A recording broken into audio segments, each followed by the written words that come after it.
16, existia uma expiação de pecado. Como expiação de pecado?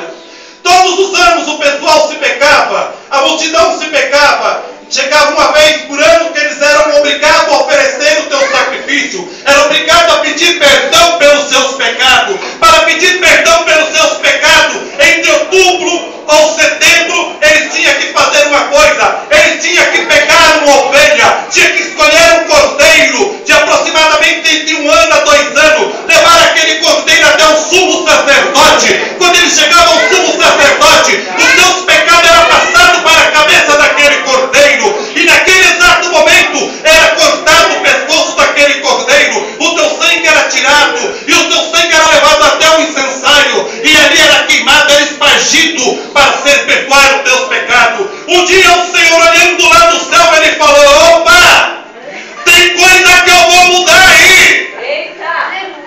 Eu vou dizer uma coisa para você: a prática de perdão de pecado na Levítico não foi designada por Deus.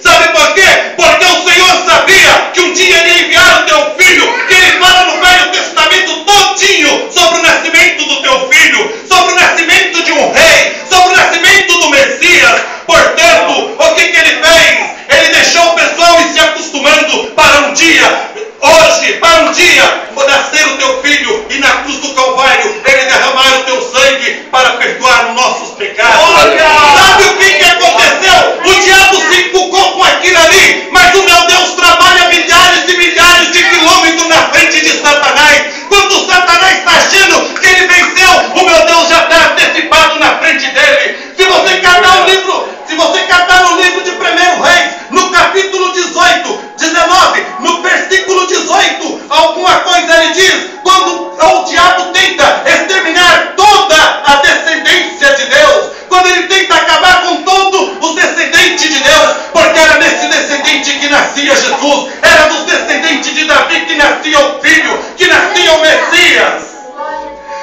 Ele acha Elias escondido lá numa caverna. Lá está Elias escondido. O Senhor aparece para ele e pergunta: Elias, o que tu faz escondido aí, Elias? Ele disse: Senhor, mataram todos os seus profetas, tentaram exterminar a minha descendência de Davi. Sabe o que aconteceu? Só eu que escapei, estou escondido, estou temendo a morrer também. O Senhor fala: vem, sai para fora. Olha lá, ainda tem lá 7.000 joelhos que ainda não se dobrou diante de Baal. Ainda tem 7.000 joelhos que estão orando para a chegada do Messias. Aleluia. Só que o diabo ainda não ficou satisfeito, porque agora o Senhor desvenda mais o mistério dele. Ele corre lá no livro de 2 Reis, no capítulo 11. Existe ali uma rainha, uma menina, uma tal de Thalia, uma demonica de uma tal de Thalia. Ela nasce, ela usurpa o reino, ela toma aquele reinado para ela. E daquele reinado, sabe o que ela faz? Ela começa a exterminar, matar toda a descendência de Davi. Mas Deus tinha projeto ali, Deus tem projeto. A Bíblia diz que ela quase conseguiu exterminar, acabar com a descendência de Davi, com exceção de Joás, o menino, o mais jovem rei coroado. Com a idade de 7 anos, ele foi coroado como rei, e o Senhor exterminou Thalia. Agora começa a entrar na parte boa, no livro de Isaías, no capítulo 7, no versículo 7, no capítulo 14, sabe o que ele faz? Ele chama Amós: vem até mim, Amós, pede para mim o que tu queres, Amós, que eu te mostrarei. Amós negligencia, Amós fica com medo. Ele fala: então eu mostrarei para você. Olha, Amós, por pouco tempo, de uma virgem nascerá o Emanuel, o meu filho, o Deus forte, príncipe da paz, para perdoar esta humanidade. Aleluia!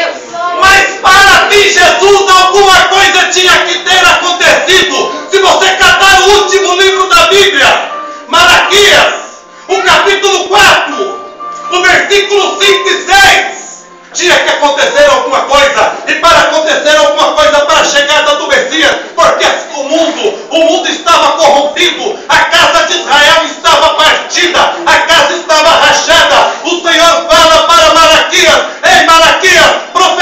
Batista, o último livro que eu estou te dando para nascimento, para chegar no Messias, o meu filho a qual eu prometi.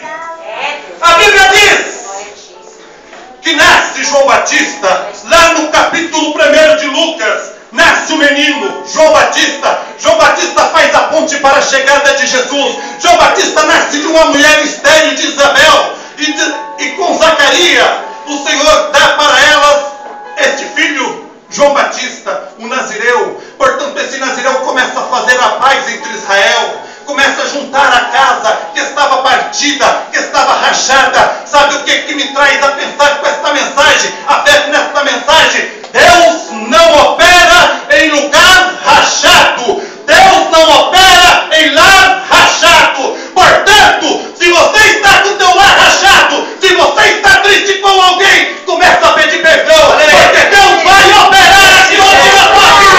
Deus vai operar a tua vida de frente na tua vida. Aleluia! Ei, o meu Deus não opera em casa rachada, não. Ai, mas eu estou triste com o irmão, eu estou triste com a irmã, eu não gosto de fulano, eu não gosto de Bertano. Para com isso! Você sabe por quê? Porque Deus não vai te abençoar, Deus não vai operar na tua vida, Deus vai te deixar de lado. Agora, no momento em que você dobrar o teu joelho, perdoar, você vai ver a bênção de Deus chegar na tua vida. Aleluia! Nasce João Batista. A Bíblia diz que ele faz a paz. Ele ajunta novamente a casa que estava rachada. Agora você cata Lucas capítulo 2, começa a falar sobre o nascimento do Messias. Mas só que o diabo ainda tentava impedir. Sabe de que jeito? Porque naquele momento, naqueles dias, levantou um tal de rei Herodes. E a Bíblia diz que aquele rei era uma perseguição a todas as crianças que nascessem naquela época. Portanto, o que o Senhor fez? O Senhor levou Jesus para nascer numa manjedoura. O Senhor escondeu Jesus porque Ele sabia que ali estava o Salvador do mundo. Ali estava nascendo um homem que um dia ia perdoar os meus pecados, ia perdoar os seus pecados, ia dar a oportunidade de você estar aqui hoje. Aleluia! Glória a Deus! No capítulo 2 em diante fala sobre o nascimento.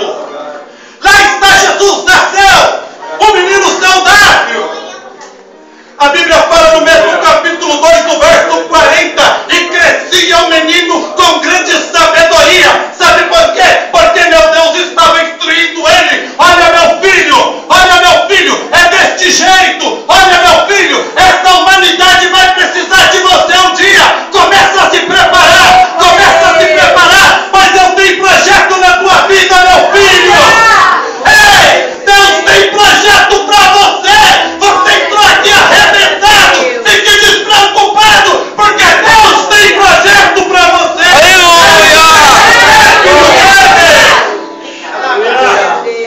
Ele te chamou, Ele te escolheu no meio de 7 milhões de habitantes neste mundo, porque Ele tem projeto para você. Ele tem plano para você. Ele tem projeto para você. Jesus é bom, aleluia. A Bíblia diz que cresce o menino em grande sabedoria. E lá está crescendo o menino. Agora ele chega. Jesus foi o menino como você foi. Jesus foi o menino como eu fui. Jesus brincou. Jesus sorriu. Jesus sofreu. Ele teve dor que nem eu tive. Agora Jesus é um adolescente. A Bíblia fala que Jesus brincou também, mesmo sendo adolescente. Só que o pai sempre instruindo ele. O pai sempre falando para ele: se prepara meu filho. Se prepara meu filho, pois eu tenho projeto para você.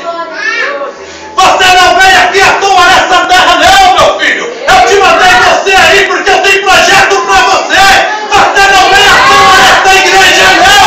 Você veio aqui hoje porque Deus tem projeto para você. Deus tem projeto.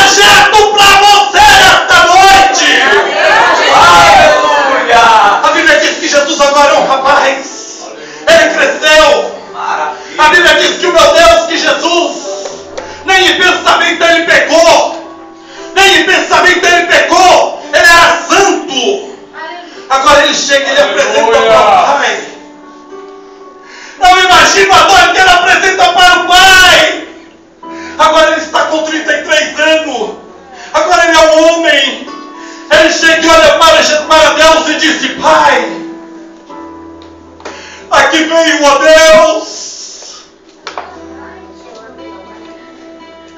para fazer a tua vontade, Pai. Tira aquela prática de pecado lá de trás. Tira aquele sacrifício animal. Porque aqui entra um cordeiro, Pai. Aleluia! Aqui entra um cordeiro, Pai. Para morrer na cruz do Calvário pelos pecados de Gilson.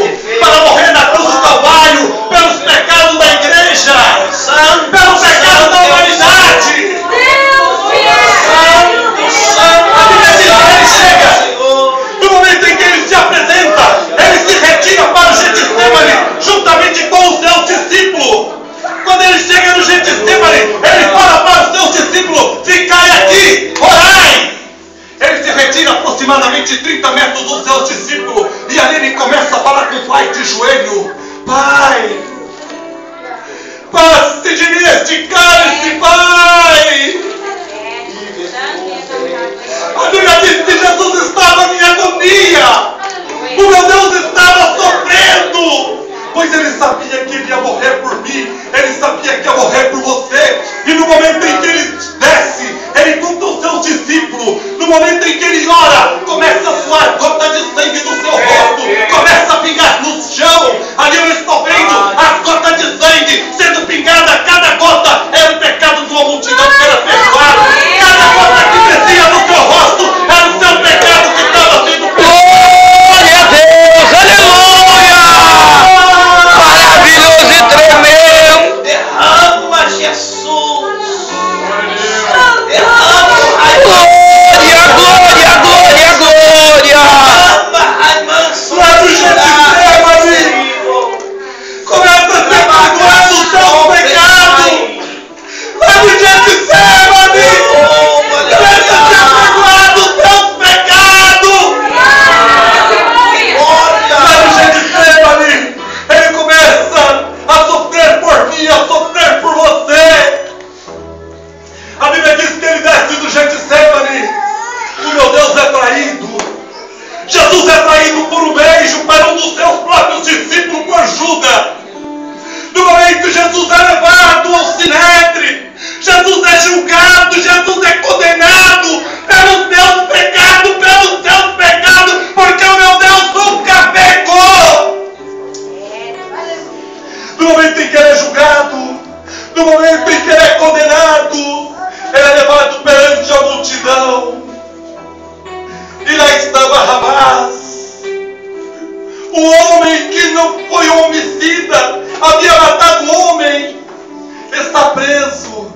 Eles colocam Jesus e Barrabás. A multidão fala: soltai Barrabás, prendei Jesus. Soltai Barrabás, matai Jesus, crucificai Jesus, crucificai Jesus. E no momento aquela cruz não era feita para Jesus, aquela cruz foi feita para Barrabás.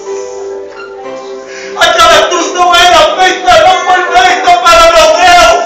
Aquela cruz foi feita para Barrabás. E no momento em que meu Jesus é julgado e condenado, Barrabás é solto. Eles trazem aquela pesada cruz, coloca sobre os ombros de meu Jesus, canta uma coroa de espinho e coloca sobre a tua cabeça. E lá está Jesus como cordeiro mudo, não abria a sua boca. Lá está Jesus como cordeiro mudo, não fala nada. Você sabe por que ele não falava nada? Porque ele sabia que Deus ia perdoar os seus pecados. Aleluia! Ele acabou de perdoar os seus Oh, maravilhoso Deus! sobre os ombros de Jesus. No momento em que coloca aquela coroa sobre a tua cabeça, eles começam a chicotear Jesus. Eles começam a bater em Jesus. Eles cospem sobre a tua face. O meu Jesus é chicoteado. O meu Jesus é cuspido. O meu Jesus é humilhado. Sabe por quê? Porque ele sabia que estava perdoando os meus pecados, perdoando o pecado da igreja. Ele sabia que um dia esse pecado ia ser perdoado. Ele ia levar sobre si todas as nossas culpas, todas as nossas dores. A Bíblia diz que começa a caminhar Jesus rumo ao Gólgota.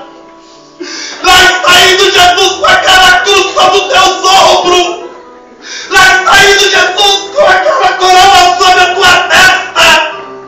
E começa a pingar sangue. Cada passo que ele dava era o sangue que perdoava pecado. Cada passo que ele dava era o sangue que cura ferida. Cada passo que ele dava era o sangue que liberta. Aleluia! É o sangue que Glória, glória, glória!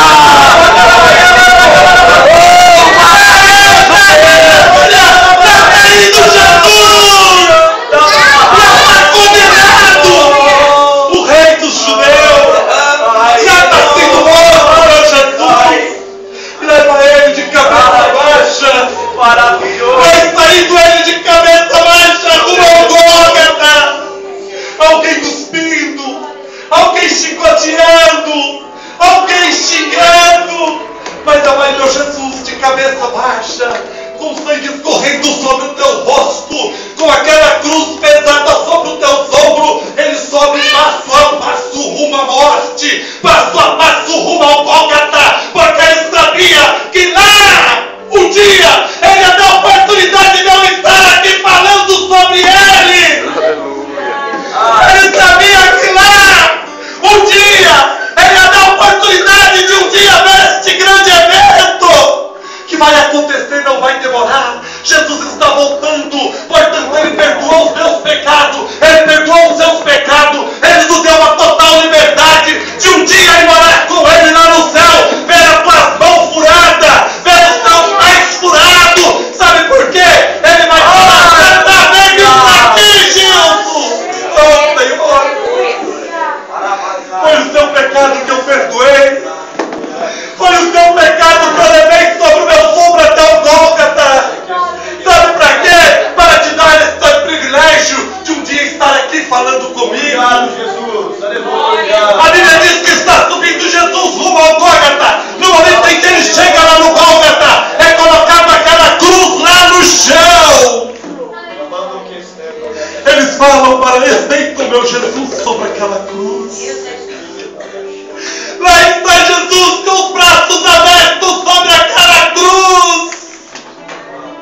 Agora começa o perdão do pecado, porque cada vez que batia um clavo sobre as suas mãos, aquele sangue começava a jorrar. Era aquele sangue que estava perdoando o pecado, era aquele sangue que um dia te salvou, era aquele sangue que um dia te deu a liberdade de estar aqui, foi aquele sangue que um dia vai te levar para o céu, porque o seu pecado foi perdoado.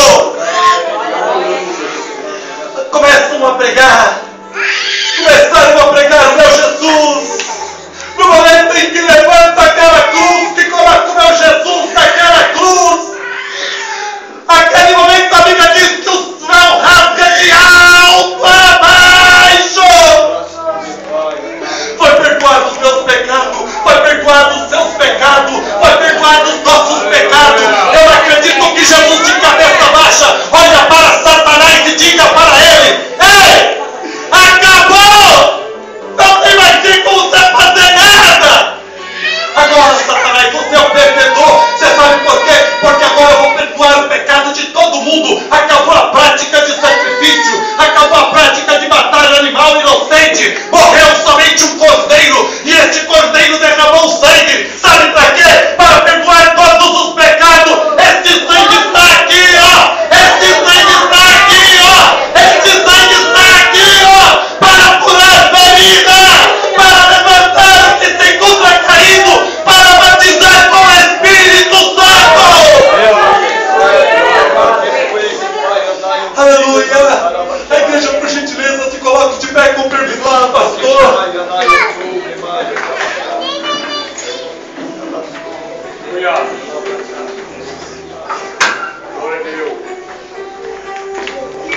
Por intermédio deste sangue, um dia derramado na cruz do Calvário, eu faço uma pergunta para você nesta noite. Você que entrou aqui, não sei como que está a sua vida, mas uma coisa eu falo: um dia na cruz do Calvário foi derramado o sangue para te dar a oportunidade de estar aqui hoje. Eu pergunto para você: se você quer que o seu pecado seja